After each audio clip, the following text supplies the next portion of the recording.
Good morning, children. Welcome back to online class. और आज मैं जो क्लास लेने जा रहा हूँ वो क्लास 8 के लिए है। SST हिस्ट्री से। अभी लगातार हिस्ट्री का सेशन चल रहा है और हिस्ट्री जब खत्म होगा फिर हम लोग ज्योग्राफी पे आएंगे। और आज जो चैप्टर हम लोग क्लियर कर रहे हैं, पढ़ रहे हैं, और वो चैप्टर है expansion of British rule.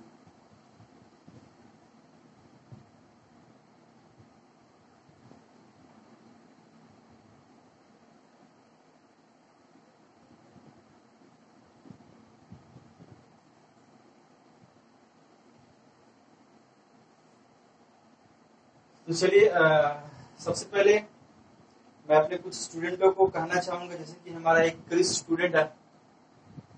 Chris, मैं तो तुम्हारा एक क्लास टीचर भी रह चुका हूं, और आदित्य शायद वो भी उसका भी मैं क्लास टीचर रह चुका हूं।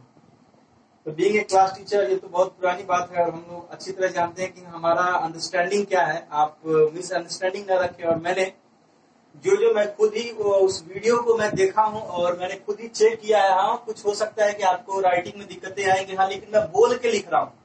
मेरा साउंड इतना क्लियर है और मैं इतना जोर से बोलता हूँ, शायद इतना कोई टीचर जोर से बोलते होंगे, मेरी आवाज इतनी क्लियरिटी होती है कि उतना आवाज शायद ही किसी का क्लियर हो रहा होगा। इको का तो सवाल ही नहीं उठता है ना। तो क्रिस और इतने सारे जो स्टूडेंट है उसके लिए एक मैसेज है कि चलिए आज मैंने जैसे आपने बोला था कि पिछले वीडियो में कि सर आपका राइटिंग अच्छा से नहीं दिख रहा है, तो मैंने कोशिश किया है कि आज इस वीडियो, इस ऑनलाइन क्लास के जरिए मैं आपको दिखाऊं और समझाऊं इस बोर्ड के माध्यम से, इस चैप्टर के माध्यम से कि चलिए मेरा साउंड अच्छा नहीं है, कि मेरा राइटिंग अच्छा नहीं है, और सब कुछ तो समझ में आ रहा है ना। तो चलिए इस क्लास को आगे करते हैं। तो मेरा मैसेज है इसके लिए, और कोशिश करता हूं कि मैं तुम्हारे मार्क पे आ सकूं। और कुछ अगर प्रॉब्लम हो तो आप बताया करें, वो नेक्स्ट वीडियो में हम लोग जो है उसको जरूर शेयर करेंगे। तब तक के लिए थोड़ा सा रिकैप मैं आपको कर देना चाहूंगा कि हम लोगों ने पढ़ा था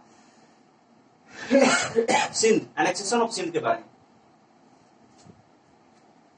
इसके बारे में हम लोगों ने यहाँ पढ़ाई किया हुआ था, annexation of Sindh.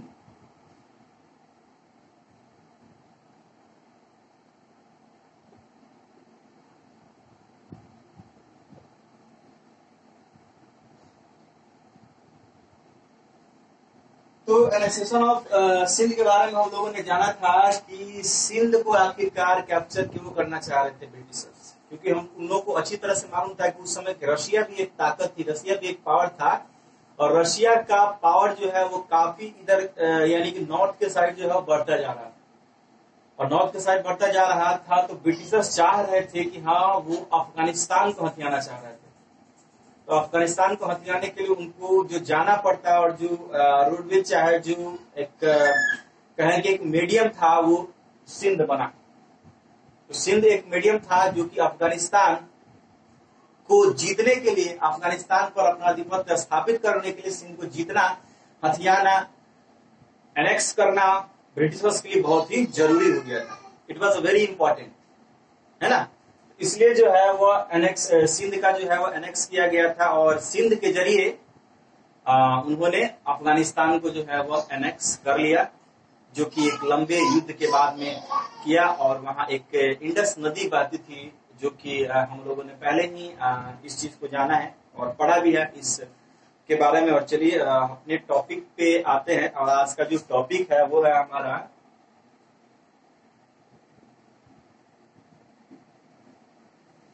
Annexation of Punjab.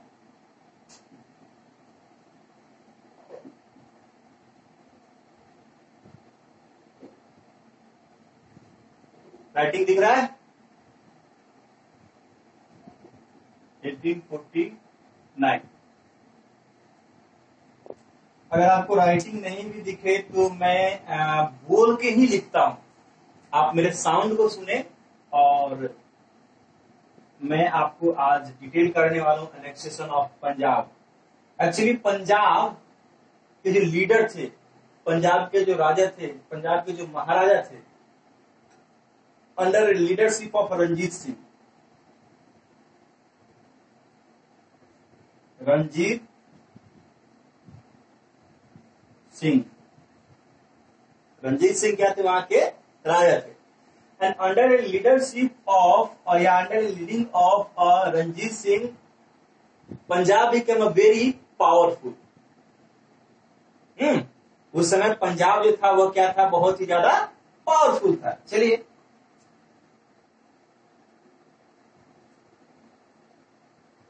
was a very powerful leader and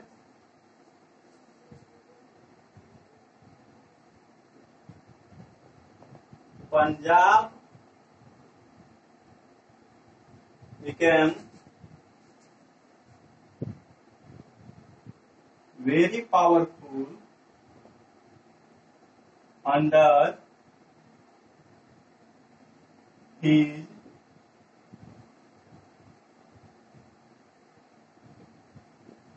leadership, है ना।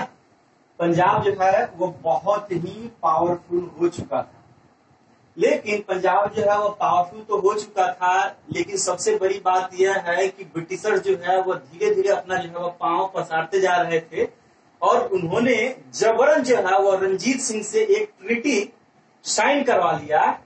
तो कौन सा था, ये treaty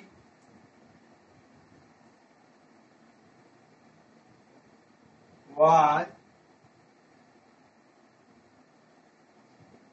signed in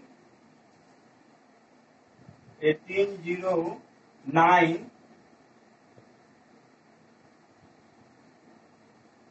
forcefully by the British, है ना। ये ट्रीटी वाज साइन 1809, 1809 ईस्वी में जो है एक ट्रीटी जो है फोर्सली जो है वो साइन करा लिया गया रणजीत सिंह में, और कहा गया कि you are not allow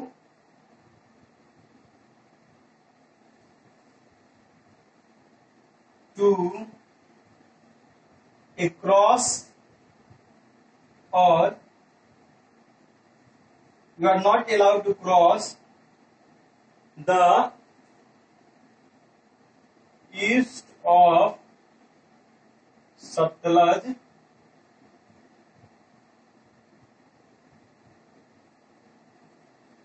river। तो रणजीत सिंह के लीडरशिप में जो है पंजाब बहुत ही ज्यादा पावरफुल हो चुका था, और इतना ज्यादा पावरफुल हो चुका था कि अब कहीं ना कहीं ब्रिटिशर्स को ऐसा लगने लगा था कि हाँ अब इसे भी अनेक्स करना जो है वो जरूरी हो गया। तो इसलिए उन्होंने फोर्सली रणजीत सिंह को हायर किया, और उनके बीच में एक संधि जो है वो हुई, वो उसको अमृतसर की संधि के नाम से जाना जाता है। That treaty was called Amritsar treaty. Okay,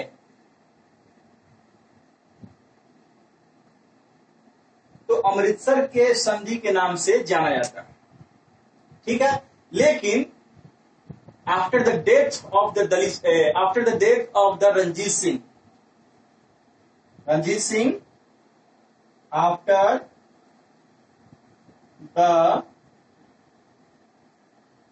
death of Ranjit Singh, कब मरे थे, 1839 में। ठीक है।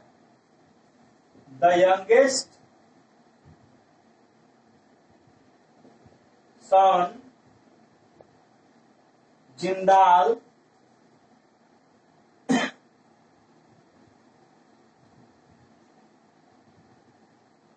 become the king and mother made a, ठीक है, उनकी माँ जो थी सॉरी दलीप सिंह था, गड़बड़ हो गया, the youngest son Duleep Singh, और जो उनकी माँ थी, लिखने में थोड़ा सा मिस्टेक हो गया तो आप देख सकते हैं, after the death of the Ranjit Singh in 1839, 1839 ईस्वी में रणजीत सिंह के मरने के बाद the youngest son Duleep Singh जो था बिकम द किंग, राजा बना, and mother Rani Jindal was made a regent, उनकी मां भी जो है वह प्रशासनिक कार्यों में आई। ठीक है, चलिए अब इसको हटा दें हम लोग। तो रंजीत सिंह का जो यंगेस्ट सन था दलीप सिंह जो है वो क्या बन गया, वहां का राजा बना, और एक रीजेंट जो है वह रानी जिंदाल भी वह बनी। और लेकिन वहां जब देखा गया, फिर ब्रिटिशर्स ने क्या किया, फिर फर्स्ट एंग्लो सिख युद्ध हो गया।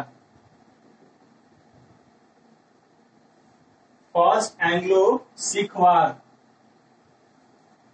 और फर्स्ट एंग्लो सिख वार जब हुआ तो ये बहुत ही ज्यादा भयानक हुआ। First Anglo Sikh war held between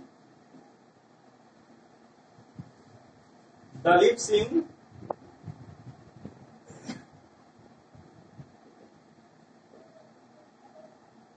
and Britishers, राजा दलीप सिंह एंड ब्रिटिशर्स। इसमें एंड ब्रिटिश, तो चलिए ठीक है। और इसके बाद में जब एंग्लो हुआ तो British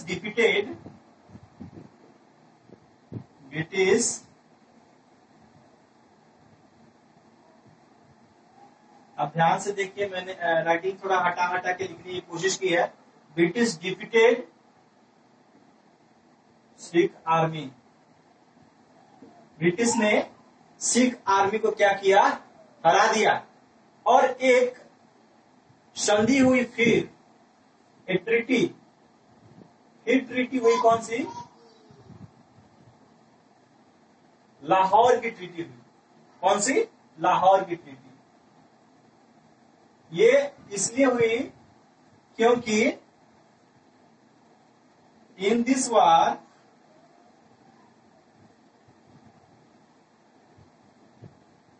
Dalip Singh army crossed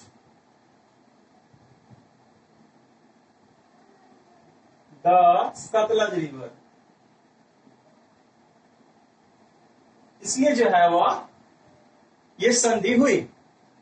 ठीक है, उसके बाद में जैसे जैसे करके ये संधि हुई, तो इस संधि में क्या किया गया, दलीप सिंह को जो है वह एज ए रूलर घोषित कर दिया गया। इस संधि में क्या किया गया, दलीप सिंह